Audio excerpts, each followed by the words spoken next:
Morning बच्चों, आज दिनांक 19 जनवरी 2021, वर्ग प्रथम, विषय संस्कृत, पाठ 4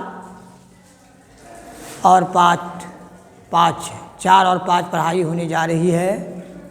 पाठ का नाम है स्त्रीलिंग शब्दानाम प्रयोग और पाठ में पढ़ना है। पाठ 5 में नपुंसक लिंग के बारे में।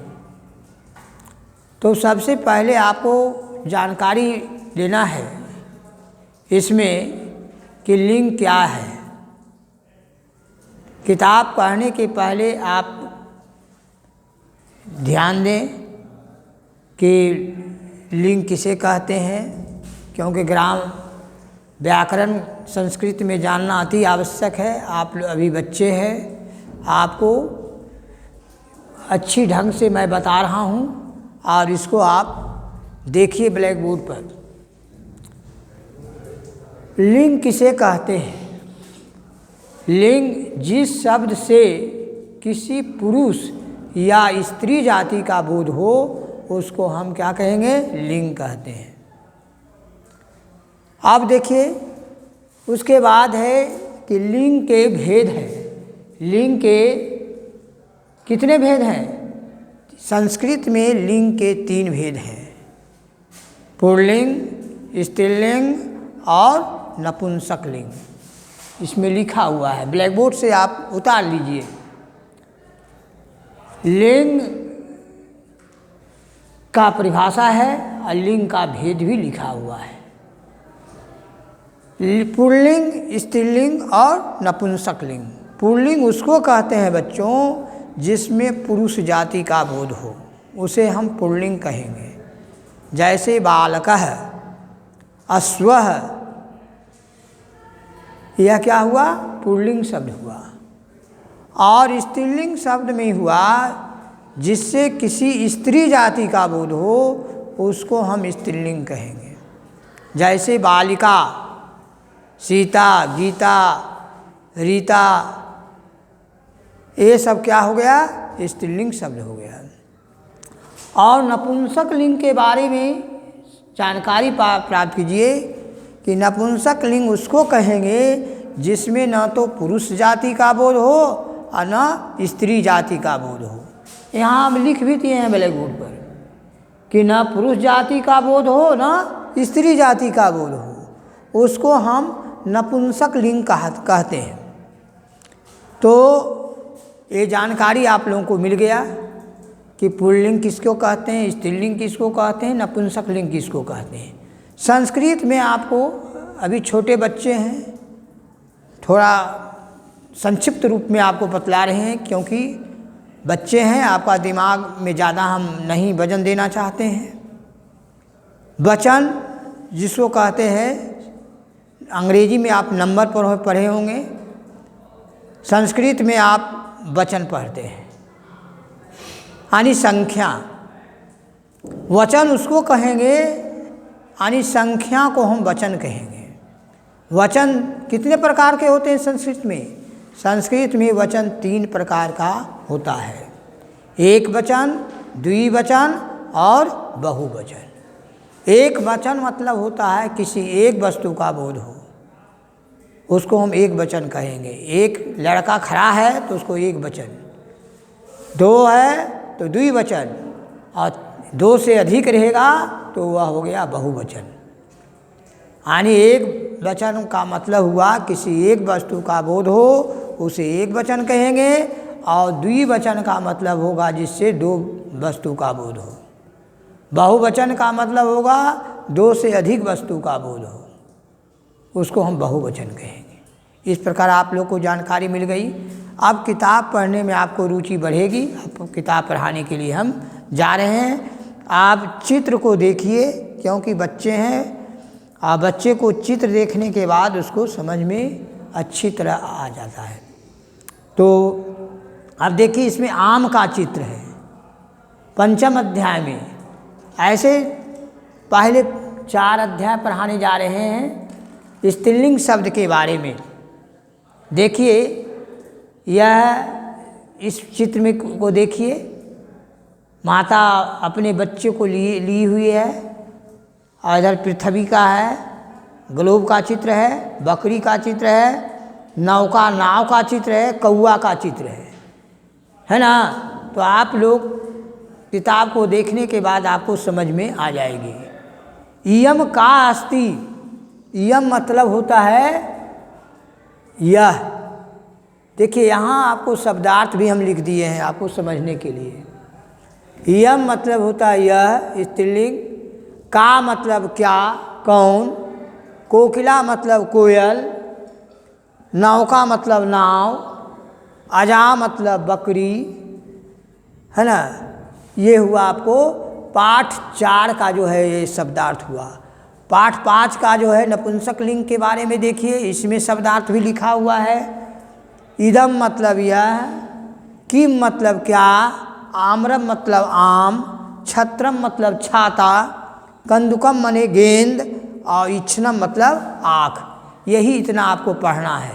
इतना शब्दार्थ आपको याद कर लीजिएगा तो आपको किताब भी पढ़ने आ जाएगा। रीडिंग आप जरूर दीजिए, प्रतिदिन रीडिंग दीजिए और इसका आपको हिंदी भी समझ में आ जाएगी। अब देखिए पढ़ाई हो रही है। इयम का अस्ति, यह क्या है। इयम इला अस्ति, इला मतलब यम, इला माने होता है पृथ्वी, जिसको कहते हैं हम अर्थ। इला माने क्या होता है, पृथ्वी को इला कहा जाता है संस्कृत में। यह पृथ्वी है। एक बच्चे प्रश्न पूछ रहे हैं और दूसरे बच्चे उसका उत्तर दे रहे हैं। आप ही से प्रश्न पूछेंगे और दूसरे बच्चे मैं प्रश्न पूछूंगा आप जवाब दीजिएगा। तो फिर एक बालक जब प्रश्न पूछता है, यम का अस्ति, यह कौन है। यम माता अस्ति, यह माता जी है, यह माँ है। उसके बाद आइए, इयम का अस्ति, यह क्या है। इयम कोकिला अस्ति, यह कोयल है। यह क्या है, कोयल। कोयल आप देखे होंगे, कोयल आकाश में उड़ती है। अब उसकी आवाज़, कोयल की आवाज़ बहुत मीठी होती है, आपको सुनने में बहुत आनंद आता होगा। अब देखिए इयम का अस्ति, यह क्या है। तो यम नौका अस्ति, नौका मतलब नाव। नाव देखे हैं, गंगा जी के किनारे नाव, बहुत से नाव लगा हुआ रहता है। कहीं गए होंगे तो देखे होंगे, नदी पार होने के लिए उसमें नौका यात्रा बहुत आवश्यक होता है। इसके बाद देखिए बकरी का चित्र है। यम का अस्ति, यह क्या है। यम अजा अस्ति, यह क्या है, बकरी है। अजा मतलब बकरी। तो बच्चों ये हुआ स्त्रीलिंग शब्द हुआ। यही 5 चीज़ आपको जानकारी प्राप्त करना है। पाठ 5 में देखिए पेज नंबर 33 पेज में, उसमें नपुंसक लिंग है। नपुंसक लिंग मतलब होता है न पुरुष जाति का बोध हो रहा है न स्त्री जाति का बोध हो रहा है। जैसे मान लिया जाए उदाहरण, आम हो गया, छाता हो गया, आँख हो गया, गेंद हो गया, ये सब क्या हुआ, नपुंसक लिंग है। अब देखिए पढ़ाई हो रही है। पेज नंबर 33 में देखिए एक बच्चे प्रश्न पूछ रहे हैं। चित्र को देखिए, किताब पेज नंबर निकालिए और इसमें चित्र बना हुआ है, आम का चित्र। आपको वर्ग में आम का चित्र बनाकर लाना है, यह आपके लिए होमवर्क मिल रहा है। यम किम अस्ति, यह क्या है। यह यम आम्रम अस्ति, यह आम है। आम आप लोग जानते होंगे, आम फलों का राजा है। फलों का राजा कौन है, आम है। इस प्रकार से आप आम खाए होंगे और आम का चित्र को देखिए और एक बच्चे प्रश्न पूछ रहे हैं, दूसरे बच्चे उसका जवाब दे रहे हैं कि यह क्या है, तो यह आम है।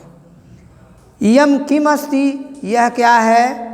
इयम इच्छनम अस्ति, यह क्या चीज़ है, आँख है। इच्छनम मतलब आँख, इयम किम अस्ति, यह क्या है? इयम कमलम अस्ति, यह कमल का फूल है। कमल का फूल देखे होंगे आप लोग बगीचे में। इयम किम अस्ति, इयम छत्रम अस्ति, यह क्या है? तो यह छाता है। छाता भी देख लीजिए चित्र में। इयम किम अस्ति, यह क्या है? इयम इदम कंदुकम अस्ति, यह जो है गेंद है। इयम मतलब भी यह होता है और इदम मतलब भी यह होता है। इदम इयम भी पढ़ सकते हैं आप। इदम मतलब यह होता है। यह क्या है? तो यह गेंद है, यह छाता है, यह आम है, यह आँख है ना। उसका जवाब बच्चे दे रहे हैं। प्रश्न पूछा जा रहा है, बच्चे जवाब दे रहे हैं। इस प्रकार से आप लोग को मैं भी वर्ग में इस प्रकार से प्रश्न पूछूंगा आपको इसी प्रकार का जवाब देना होगा। इस प्रकार से आप, इसमें बहुत से चित्र है, देखो आप गेंद का चित्र बना के लाइएगा, आँख का चित्र देखिए, है ना, फिर छाता है, फिर आम है, ये सब चित्र बना करके लाइएगा। इस प्रकार से आप लोग को बहुत बहुत शुभकामना, हार्दिक शुभकामना, बहुत बहुत धन्यवाद।